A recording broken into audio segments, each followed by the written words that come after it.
por detrás de mi voz. Escucha, escucha. Bienvenidos, bienvenidas. Buenos días, buenas tardes, buenas noches, según donde nos estén mirando. Esto es Haciendo Memoria, el programa de Crisol, la Asociación de Expresas y Expresos Políticos del Uruguay. Nos pueden ver en nuestro canal de YouTube buscándonos como Crisol.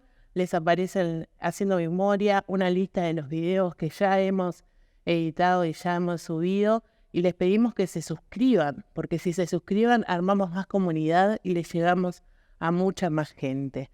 Nos están viendo o escuchando por frecuencia 808 de Salinas, por Radio La Zurda, tu radio compañera, por el portal de la Asociación de la Prensa del Uruguay, entrando a apu.uy, por Crisol en YouTube, como ya les decía, por la red de radio comunitarias del Uruguay y también por emisoras de radio y televisión de la Red Uruguaya de Medios Alternativos. Esto es nuevo y la verdad que estamos contentísimos con este nuevo acuerdo porque nos están viendo desde todo el país y es lo que queremos. La Zurda, les digo los horarios, viernes mañana a las 15 y a las 23 horas y el domingo después de comer unos tortelines, ¿por qué no? A las 15 horas nos están encontrando. En la técnica, Ezequiel Reboiras, Rodi y José Olivera, Jorge Daniel Díaz, Agustín Bérgolo y Henry Durán. Hoy en la conducción, quien les habla, Fernanda Cabrera. Y para comunicarse con nosotros hay un teléfono mensajero en el que recibimos todos los mensajes. Capaz hay algo que nos quieren contar, capaz hay alguna actividad de la que no estamos enterados y queremos difundirla al 091-028-578. 091-028-578, nos mandan ahí todo lo que nos quieran compartir y nosotros lo vamos a compartir con todos ustedes. Nuestra página crisol.blogspot.com, ahí van a poder leer el Opinando, que es otro medio de comunicación que tiene Crisol, que sale eventualmente, que es la voz oficial de Crisol cuando quiere comunicarse. Nuestra sede social en Joaquín Requena 1533, entre Bransen y Ana Monterroso, a pasitos de 18 de julio. Y las socias y los socios de Crisol tienen beneficios, y tienen unos súper beneficios. Tienen convenio con SWAT, tienen convenio con la cooperativa Caminos, con Previsión, con Procardias, con Tucine y la Asociación Cristiana de Jóvenes. Para obtener más información, comunicarse con Tito López al 24084-465 o al 099-408-655. 099-408-655. En ese teléfono, Tito les va a dar toda la información que tienen para hacerse socias y socios de Crisol. Las vías de comunicación, como les decía, 091-028-578. Hoy es un día especial en el marco del mes de julio, el mes de la afrodescendencia, y estando a horas de que se haya celebrado el Día Internacional de la Mujer Afro-Latinoamericana, Afrocaribeña y de la Diáspora, este 25 de julio, un saludo especial a ellas. Ser mujer en este mundo no es fácil, y ser mujer afro es aún más difícil.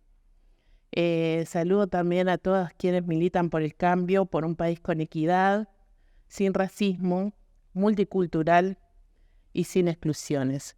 Y tenemos a los invitados aquí que nos están esperando y escuchando toda esta cháchara que yo estoy haciendo con ustedes. Oscar Rorra es psicólogo, militante del mundo afro.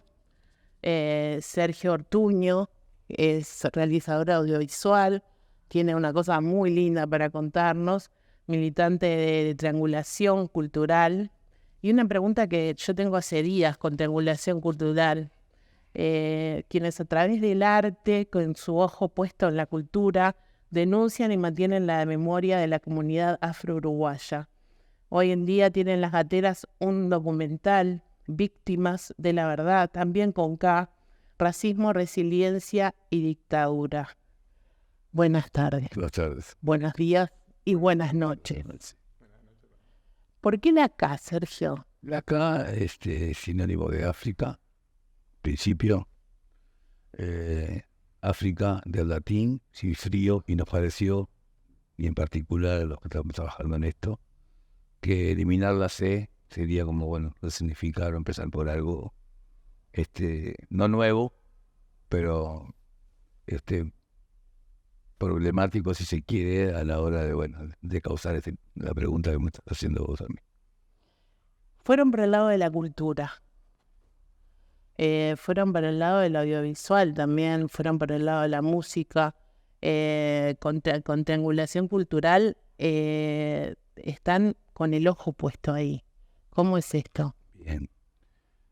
En principio, la triangulación cultural nace en el año 2006, en la ciudad de París, entre compañeros de franceses, obviamente, y de la República Democrática del Congo, con un fin donde, bueno, es poner a la luz, en principio, por intermedio de las artes, en este caso la música, y, bueno, el audiovisual, pero fundamentalmente la música, esa es la que nos dedicamos, donde, bueno, poner a la luz la problemática afrodescendiente en el globo, si bien hay particularidades, porque nosotros vivimos en los mismos continentes, hay cosas que están vinculadas al racismo, la xenofobia, etcétera, que nos une. En esa línea de razonamiento pensamos, ahora sí cayendo en el documental, contar un poco desde adentro esta historia, bastante invisibilizada, que bueno, en mi caso me tocó vivir allá en el año 79, este desalojo. Yo no soy nacido en el barrio Palermo, voy a hacer una suerte de broma, yo nací en La Blanqueada, muy cerquita del Estadio Centenario y el Hospital de Clínica, pero bueno, por cosas de la vida, la separación de mi padre fundamentalmente, fui a dar a la casa de mi abuela materna, en la calle Tacuarembó y Lorenzo Carnetti, bueno, y ahí, de costado, para hablar en la jerga habitual, me padecí este desalojo. Un desalojo que, si bien es conocido, comillas, porque estamos hablando de más de 40 años, está bastante invisibilizado y no ha pasado nada con eso en realidad. Y sin caer en el romanticismo, es muy cierto que se murieron abuelos, como dicen algunas canciones de otra hora, y es muy cierto que la gente la pasó muy mal. En el caso puntual de mi familia, y en mi caso, que yo tenía apenas 12, 13 años, fue algo muy perturbador, porque, insisto, yo venía de mi núcleo familiar ahí en La Blanqueada, en la calle Mateo Vidal y Francisco Simón, y bueno, por lo que conté anteriormente, fui a dar ahí, en la casa de mi abuela, que obviamente la conocía, pero no vivía permanentemente, y ahí me empecé a vincular con la gente de la calle Ancina y del barrio Ancina, que es un mini barrio dentro del barrio Palermo. Decía que hasta el día de hoy esto es traumático, y por cómo se dio ese movimiento, donde, bueno, entraban, no hubo un proceso de desalojo de decir, bueno, hay un cedulón que va a decir dentro de 2 años te vas. O sea, fue todo muy inmediato, en poco tiempo, si bien no fue en un día ni en 2, fue muy inmediato, empezaron a desalojar la gente. En la casa de la familia de mi madre, de mi familia, los padres de mi madre, mi abuela y mi abuelo, fueron de los primeros que desalojaron por la calle Carnelli, Tacuarembó 1028, hoy Lorenzo Carnelli. Nos llevaron para Martínez Reina, que en ese momento ya no oficiaba de fábrica textil. En la Aurora. En la Aurora, exacto, allá en la calle Uruguayana. Bueno, un lugar oscuro, sucio, frío. La verdad que fue un golpe abrupto, muy fuerte, y en mi caso doblemente, porque de un lugar me fui al seno del barrio Palermo, que estaba a 4 cuadras de la Rambla, a 5 cuadras de 18 de julio, la casa de mi abuela, que me gustaba mucho ir antes de realmente vivir allí. Y bueno, y de ahí fuimos a dar a esa mansión. Nosotros lo decíamos con Néstor Manuel Suárez y algunos compañeros que aún siguen en la lucha la mansión oscura, porque eran 2 pisos, casi 3, donde había muchas habitaciones, claro, era una fábrica, y a cada uno le daban una habitación, me acuerdo que Acá núcleo familiar. sí, una piecita de esas, que tenía una puerta de chapa, hacía un frío bárbaro, porque está todo hecho con bloques eso. Y bueno, lo primero fue muy, muy triste ese impacto de salir para ese lugar. Al mismo tiempo, también lidiar, porque ese lugar estaba custodiado en principio por el ejército, y también algunos de los fusileros navales, no recuerdo bien los destacamentos, pero bueno, había gente todo el tiempo vestido de remera verde y de pantalón negro, y en verano de short negro. Ahora abro un paréntesis, haciendo referencia al Día de la Mujer Afro-Latina y Caribeña y su diáspora. Era flor de atrevido, hablando en criollo, los militares con las mujeres que había ahí, porque no solamente había mujeres negras. Si bien fue gente de Ancina y del medio mundo también, en ese lugar hacinaban gente de Malvin y de otros lugares que iban, incluso la propia Ciudad Vieja, que los iba metiendo ahí adentro, supuestamente para un lugar provisorio, para después cada uno poder volver, en el caso nuestro de Palermo y Sur, volver al barrio de nuevo, lo cual no fue cierto. Todo eso estaba dirigido de la mano del intendente de turno, Rachetti, que no era militar. Eso es una cosa que hay que dejarla bien claro, no era militar. No recuerdo el nombre de la señora. Y bueno, nos fuimos para ahí y les decía que el trato fue bastante bravo también. Yo me acuerdo en particular con mi familia, una de mis hermanas tenía miedo y rabia, más que miedo, rabia, porque bueno, la molestaban. Yo tenía 13 años, mi hermana tenía 21, una de mis hermanas la molestaban, la milico para hablar en criollo, y hubo un incidente ahí, en lo cual yo participé como adolescente, y tuvimos unos desmanes. Pensábamos lo peor, por suerte no pasó lo peor, y quedó ahí, no hubo gente ni procesada, ni llevada a la comisaría, ni nada, pero tuvimos que hacer una suerte de confrontación con un par de militares que bueno, eran los que custodiaban ahí. Si bien no estaban siempre los mismos, pero creo que no recuerdo bien, pero por semana, creo que estaban una semana sí, la semana no, o más días. Fue un año, pues tuvimos un año bastante duro, amargo. Apagaban la luz a las 22 horas, a las 10 de la noche te apagaban la luz. Era como se trata la gente de las cárceles, ¿no? Y bueno, también. Ahora vamos a hablar de cómo de todo eso sale la idea de hacer un documental para que haya memoria, ¿no? Para que no se olvide.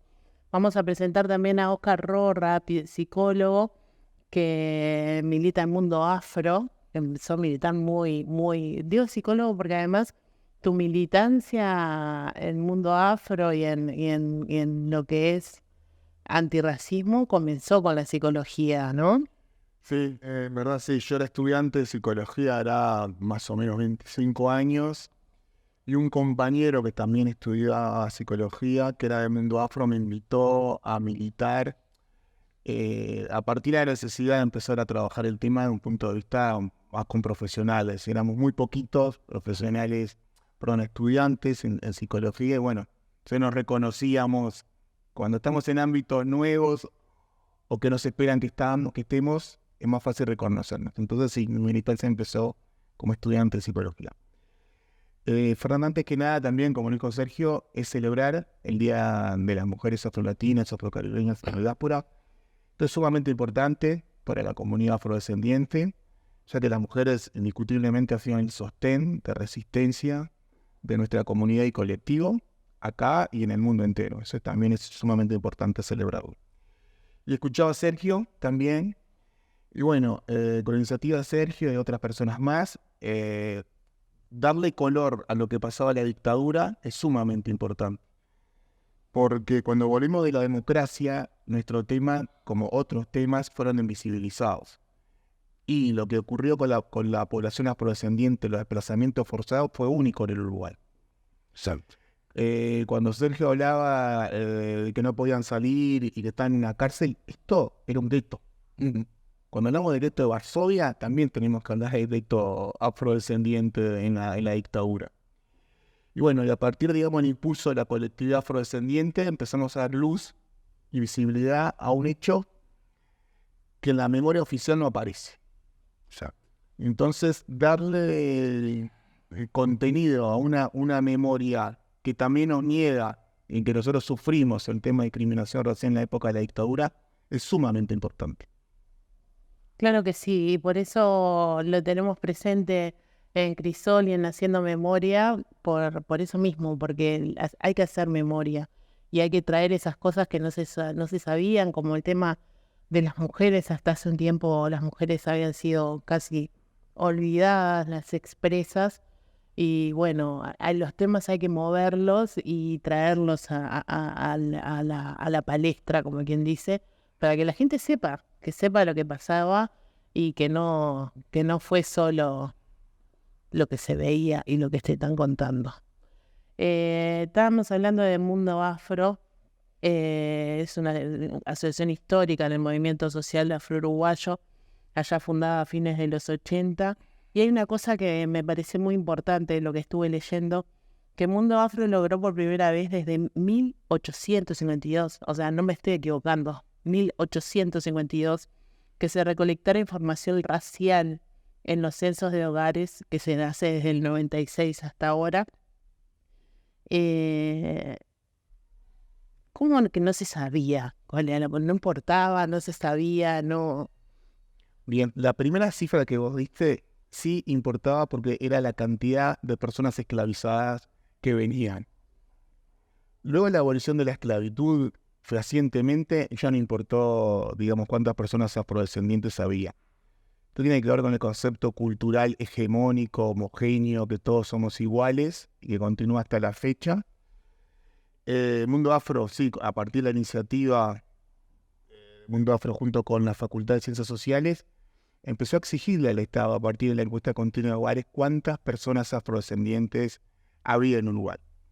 Esto es lo que impulsó, es lo que se reivindica hasta la fecha, la brecha, es decir, la diferencia entre la población, entre las personas afrodescendientes y el resto de las personas. Y bueno, desde 1996 hasta el 2011 y hasta el 2023, estamos esperando el resultado del censo, podemos claramente concluir que existe una brecha que es el doble en todos los rangos entre las personas afrodescendientes y no. Fernanda, te voy a poner un ejemplo. Todas las personas pobres afrodescendientes, que representan el 20% del 8% de la población en general, entran en el Estadio Centenario. 60.000 personas afrodescendientes son estructuralmente pobres y entran todas en el Estadio Centenario. Qué imagen, ¿no? Sí, y significa una escala menor, pero hay un tema mayor. Desde 1996 hasta la fecha, esa brecha continúa. Entonces, claramente no hay un Estado que busque desmontar el racismo estructural ni la pobreza racial.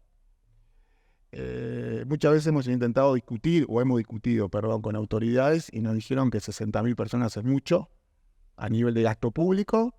Bueno, decimos, bueno, si 60.000 personas son muchos, la mitad, 30.000 personas, ahí estaría bajando a la mitad la pobreza de la población afrodescendiente.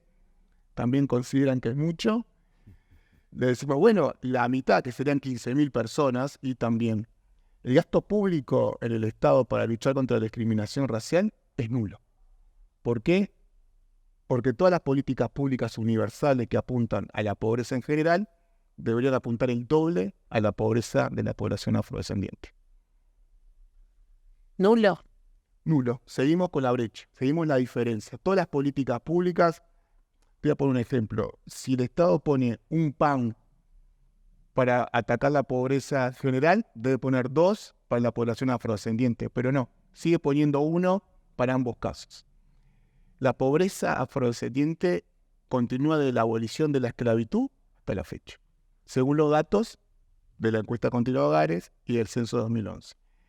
Creemos que con la pandemia esta situación ha empeorado. Estamos esperando el resultado de la encuesta, el censo. Del censo pasado. Qué impresionante lo que decís.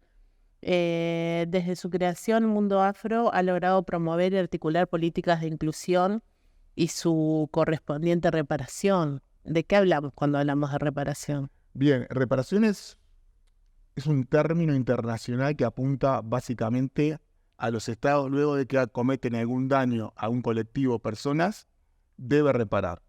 La reparación podemos hablar de dos tipos, una reparación simbólica o una reparación real, que nosotros llamamos, o efectiva. Por ejemplo, en el caso de las personas desplazadas forzosamente, Mundo Afro tiene un programa de viviendas que han ingresado más o menos 17 familias que fueron desplazadas. Es un número muy pequeño, ahí Sergio, capaz que me puedes ayudar. Nosotros tenemos pensado que son más o menos 800 familias. Y habíamos pensado en 500 al principio, pero sí, después se incrementó, andar ese número, sí. Bueno, para que tengas una idea, el Estado ha tenido la política de reparación ni siquiera el 10%, ínfima respecto a este tema. También Mundo Afro está trabajando en coaliciones contra racismo junto con la Intendencia de Montevideo. Eso apunta a una política de prevención, una política de difusión y una política de educación respecto a las políticas públicas de la población afrodescendiente en general. También Mundo Afro ha implementado programas de acción contra la discriminación racial y en el periodo anterior, junto con el MIDES, el Plan Nacional de Equidad Racial, que ahí tenía un conjunto de baterías de acciones que empezaron empezar a trabajar en el 2019 y actualmente se está trabajando muy poco respecto a ese tema. Es indignante, ¿no? Porque mirando la cantidad de población que hay y cuando llega Carnaval y llega febrero y llega Candombe y llegan las llamadas, está todo volcado a apropiarse culturalmente de todo eso, pero después... Bueno, después hay una invisibilización y la negación respecto a nuestro tema. Solo el candombe, ni siquiera, si me preguntás, ni siquiera se está tomando como un aspecto únicamente afro-uruguayo, sino el candombe es un elemento cultural ya de la identidad nacional. Ahí también hay unas discusiones respecto a que las personas afrodescendientes se le ha quitado al candombe. Yo recuerdo cuando era estudiante de facultad hicimos una investigación respecto al impacto del candombe como identidad nacional y las personas afrodescendientes se quejaban que no tenían plata para pagar la silla. Estoy hablando en el 2000, porque antes yo me acuerdo también mi abuela vivía en Barrio Sur, Paraguay, en el INVE. Mi abuela me mandaba cuando era chico con las sillas a quedarnos y nadie pagaba nada. Claro. La fiesta. Guardar el lugar. Exactamente. Ahora guardar el lugar no existe. Ahora o pagás o no tenés lugar. O no lo disfrutás. Vamos a ir a una tanda y enseguida volvemos. En tiempos de revolución digital, la vida en sociedad se vuelve cada vez más compleja. Y en eso juegan un papel fundamental la información veraz y la comunicación equilibrada, ya sea a través de los medios tradicionales o mediante las redes sociales. La Asociación de la Prensa Uruguaya, a través de la plataforma portalapu.uy, brinda la posibilidad de una mirada seria y profesional comprometida con el tiempo que nos toca vivir. Nuestra plataforma, que publica diariamente notas de prensa, material audiovisual y productos de radio, vincula indisolublemente a la profesión con la ciudadanía a través de mensajes directos y transparentes sin más compromiso o interés que el acceso libre y gratuito a la información veraz y profesional de la sociedad. apu.uy, la información plural y profesional.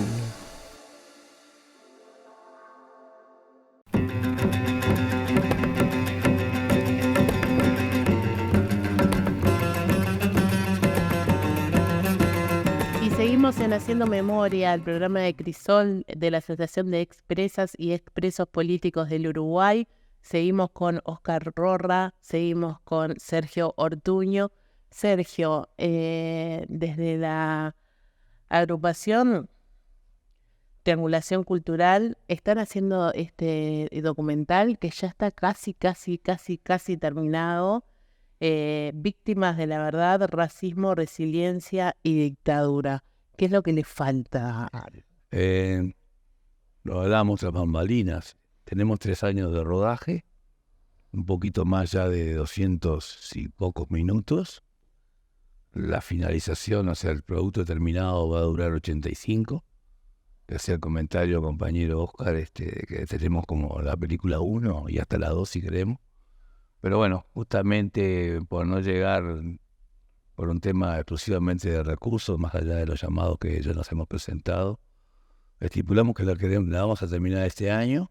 Todavía no sabemos bien en qué momento, porque sí tenemos una fecha tentativa para la gente del Teatro de Verano para presentarlo el día 6, jueves 6 de diciembre, en el Teatro de Verano con una doble presentación que tiene que ver con este documental y un tercer volumen de un ciclo que se llama Música Negra de Ciudad de Montevideo, en este caso el volumen 3, que tiene otro subtítulo que es Noche Ajena, es un CD.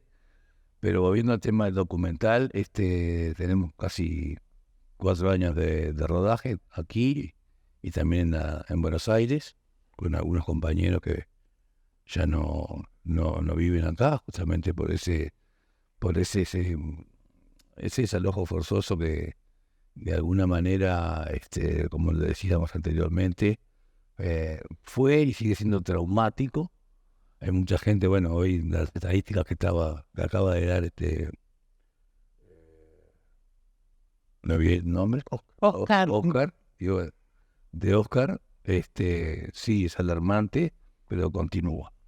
Por eso, de alguna manera, lo que estamos más cerca de las aristas del arte, problematizar la temática de la cultura negra de este país, o la cultura afro de este país, es fundamental.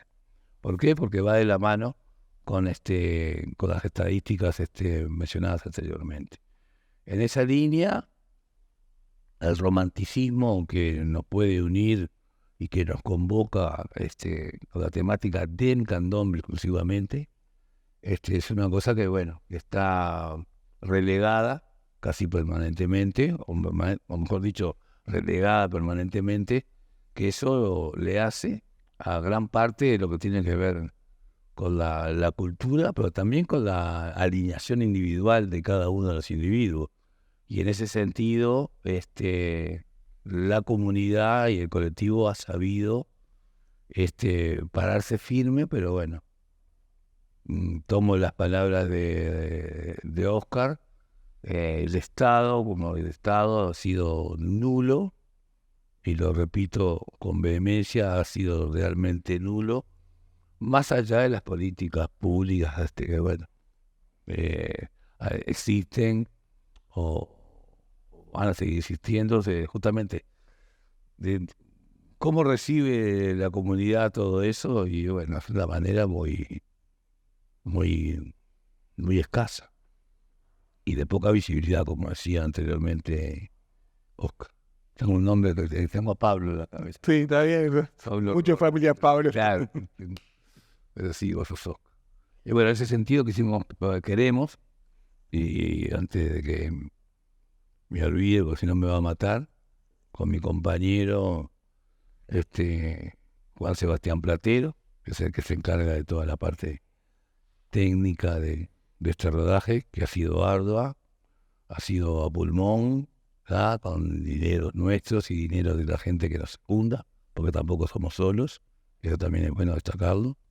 Y bueno, por momentos se nos han bajado los brazos en algunas veces, después hemos retomado, ahora estamos ya hace como más de un año con una fuerza importante a los efectos de querer terminar este documental para el próximo mes de diciembre. ¿Te parece que veamos el tráiler del documental? Me parece, sí. Perfecto. José, vamos para ahí. Acá un poquito, por acá se ve la escalera.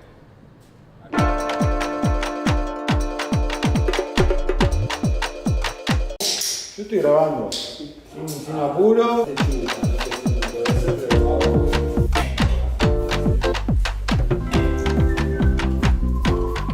Esta es mi abuela.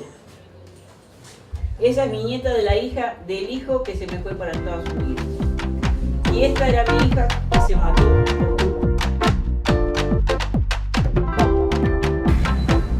Es el golpe más terrible, colectivo, comunitario, que recibió la comunidad negra en el siglo XX. Y en diciembre y en enero de esos años. Ese es el punto. Cerraron el barrio, llevaron los camiones y forzaron a la gente. ¿Simplemente Juan? No, Platero, como me Sí, y yo. Como dijo Juan Ramón Jiménez. Esto es mi padre, bueno, está. Mi padre, mi tía Chela, Willy, bueno, está. Lo que habían hecho cuando tuve que ir a lo que era el ¿cómo se llama? Martínez, ¿cómo se llama? Reina. Martínez Reina. Reina Fui Fábrica a La ver Aurora. a chiquitos ahí, como médico. Que me haga así vibrar en mi alegría, se esconde siempre un lagrimón. Sé que todo termina y que hoy juega hoy. Candombe, el día del candombe, la cultura afro-uruguaya y la actividad racial. Lo que pasa es que quedan el candombe y vamos arriba del show, los desfiles por los barrios y la gente dice que el día del candombe lo bajamos. Pero la ley 18.056 dice: declárase Día Nacional del Candombe, la cultura uruguaya y la equidad racial. De la equidad racial no habla nadie, de la cultura uruguaya, te dan un tambor, si es esta. Primero, me pongo un poco nervioso porque a mí me parece que una cosa afro, digo, tendría que estar alguien afro más que un blanco, ¿viste? Como No, pero eso es un prejuicio, no, nada que ver. En el año 79 estuvimos hasta mediados del 80. Y de ahí para Cerro Norte. Y bueno, está. Muchos tampoco nos dábamos un poco cuenta del momento en sí, el proceso de la dictadura, etcétera, etcétera. Fue horrible porque allá en el barrio uno lo hacía todo caminando. Todo lo hacíamos caminando, el trabajo íbamos caminando. Sí, sí. Teníamos eso divino de la Rambla, Parque Rodó, que lo perdimos todo. Bueno, no. Este show es permanente, ¿no?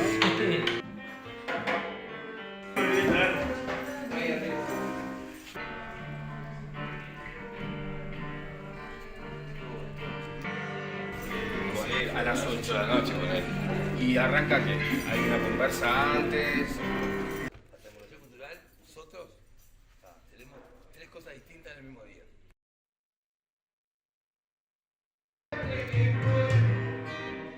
Fuca, cuando está diciendo ese parlamento, viene a hablar a nosotros y ahí es que nosotros... La no transmisión. No tuve la capacidad de transmitirle a mis hijos Ese proceso. Ese proceso. Como un común denominador.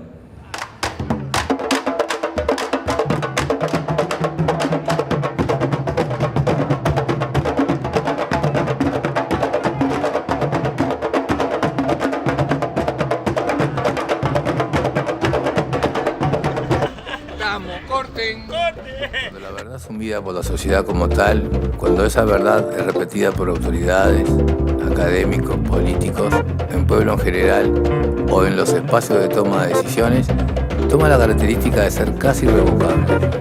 Pero si esa verdad no te representa, no se ajusta a tu propio relato, entonces tú eres víctima de esa verdad. Estos 4 minutos que miramos nos hacen querer ver mucho más. Esto, nos decías que estaban filmando ¿desde qué año? 2020, fines de 2020. Y tenemos el final en diciembre. No, en diciembre lo queremos presentar. El final lo tendríamos que tener como tarde en el mes de octubre. En el mes de octubre. Eso está buenísimo. Toda esta gente que entrevistaste, que deben ser muchísimos más. Acá vimos algunos de los entrevistados. Tienen la memoria de cómo fue Martínez Reina. Algunos eran muy chicos, algunos eran muy grandes, algunos ya no están. Vos eras un preadolescente, nos decías.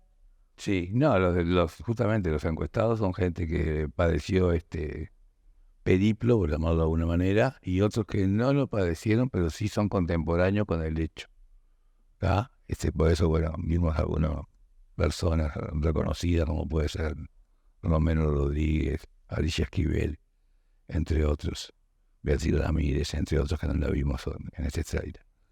Pero sí, gente que recuerda fehacientemente todo lo que pasó.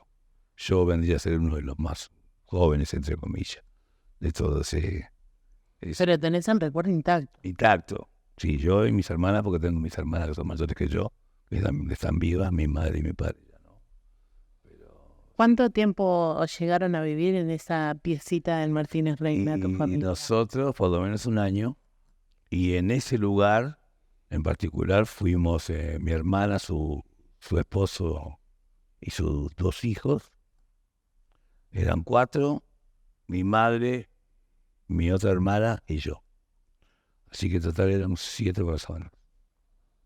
Que llegaron a vivir un año y después los trasladaron hacia dónde. A Cerro Norte, que bueno, el ideólogo, no el ideólogo, el movilizador de todo eso, fue el intendente de turno, Rachetti, pero su esposa, no recuerdo el nombre, era la que estaba como encargada de ese plan en el cerro, en Unidad Casaballe, lo que se dice comúnmente el barrio Borro, que no es el barrio Borro, es Unidad Casaballe.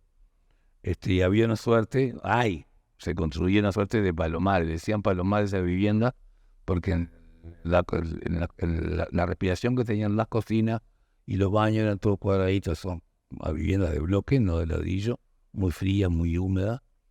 Tienen todo cuadradito para, bueno, oxigenar un poco el ambiente. Entonces le decían los palomares. Cuando nosotros fuimos ahí, que en principio era provisorio, ese fue el discurso y la gran mentira y el gran flagelo que la gente decía, bueno, está.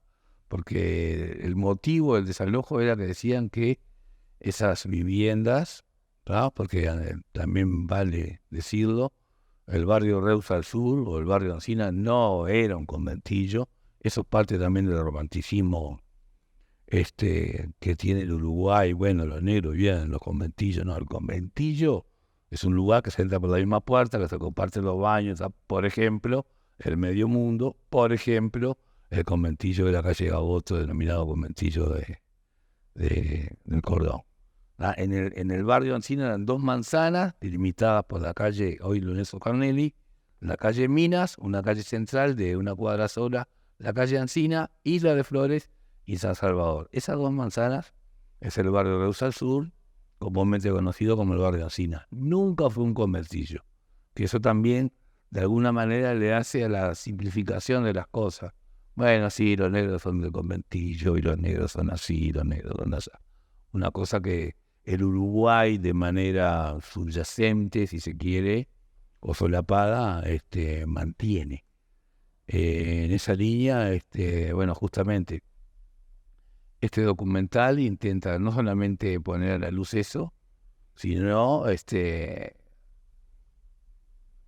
no sé si el término es abrir cabeza o comer oreja para tener términos vulgares, sino de dar el conocimiento a las generaciones más nuevas que no estoy hablando de las infancias, que también están involucradas, pero sino también jóvenes y adolescentes que ni siquiera saben, a no ser que su propia familia le haya contado, de este flagelo que tanto le hizo a la población afromontevideana en principio, porque la dictadura de este país también fue muy fuerte en el interior. Nosotros somos los afro o los negros que vivimos en la capital, pero también tenemos en el centro, en todo el Uruguay, pero en el centro del país y el norte del país, algunas anécdotas y cuentos e historias terribles en ese proceso. Qué impresionante. Oscar, hoy estábamos hablando de la reparación, estábamos hablando de las políticas de inclusión, estábamos hablando de Mundo Afro como la asociación histórica del movimiento social afro-uruguayo. Tenemos una ley por la que se luchó pila. la ley 19.122, que tiene como propósito promover la equidad racial e igualdad de oportunidades. ¿Qué garantiza la ley 19.122? Bien, la ley 19.122 viene a ser una ley que rompe un paradigma, que es el paradigma de la igualdad entre igualdad formal e igualdad real. La igualdad formal, en la que dice la Constitución, todos somos iguales ante la ley. Bueno, las personas afro, las mujeres, las personas de situación de discapacidad, las personas trans, etcétera, etcétera, etcétera, etcétera. Bueno, ese concepto de igualdad formal en Uruguay, y específicamente en las personas afrodescendientes, viene luego de la Segunda Guerra Mundial, en el cual los organismos internacionales empezaron a preocuparse un poquito más de las minorías. Esa preocupación por las minorías arrojó un conjunto de leyes que Uruguay rápidamente tomó y ratificó. Bien, entonces, todos, a pesar de que somos todos iguales, si uno sufre algún hecho de discriminación racial o por género, nuestra normativa tiene, digamos, respuestas. Nunca se cumplen estas normativas. Sin embargo, la ley 19.122, por primera vez en la historia del Uruguay, nos define a las personas afrodescendientes como descendientes de esclavos, que la trata esclavista fue un crimen de lesa humanidad y por eso el Estado uruguayo tiene que reparar a las personas afrodescendientes. Eso fue único y fue un hito en la normativa uruguaya. ¿En qué año? 2013.